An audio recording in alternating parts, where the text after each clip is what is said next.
Ron Killings was looking to get out of his new 3-year contract and sign with the MTV startup instead.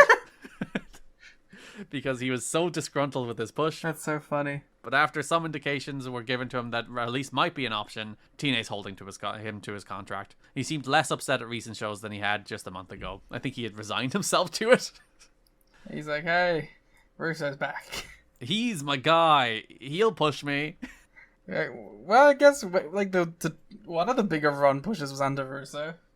Yeah, like Russo was around when he won the belt both times, so maybe he is secretly like, okay, maybe there's something here for me, even though there is not. It's not a boon for Ron Killings. There is talk about Monty this month as well. Like they seem to be some indications that like they were closer to re-signing him, or like more optimistic about re-signing him at one point during the month. But obviously that did not happen.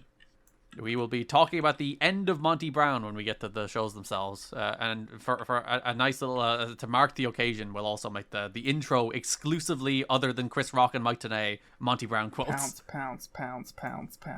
Team 3D is set to be close to signing a new deal. They're set to return at or in the build-up to Bound for Glory. Jim Cornette is pushing for Matt Morgan to be brought in, but people in Power and TNA aren't sure he's such a good fit with the roster at this point. They're like, he's a bit shit. But we'll keep him for a decade. Well, yeah, they wait another 7 months to sign him or whatever, sometime next year. And from the "we'll see it when we believe it" department, numerous indications from sources point towards Jeff Jarrett's role with TNA being significantly different in 2007 compared to the last few years. Although Jarrett has stepped back a couple of times before, it's usually strategically been during TNA's lower profile stints without TV, or more recently when Christian became champion. With the signing of Kurt Angle and perhaps more significantly the sagging Impact ratings.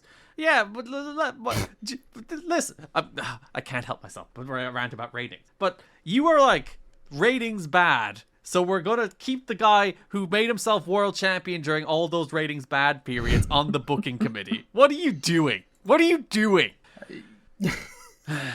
Dixie is apparently... I don't know what we're doing anymore, man. I promised I wouldn't get angry, but I'm like, fucking, I'm so, this change, this moment is like the one in TNA history that makes me most mad.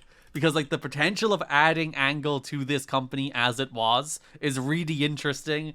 And then you fucking undercut it all with Russo. Nah,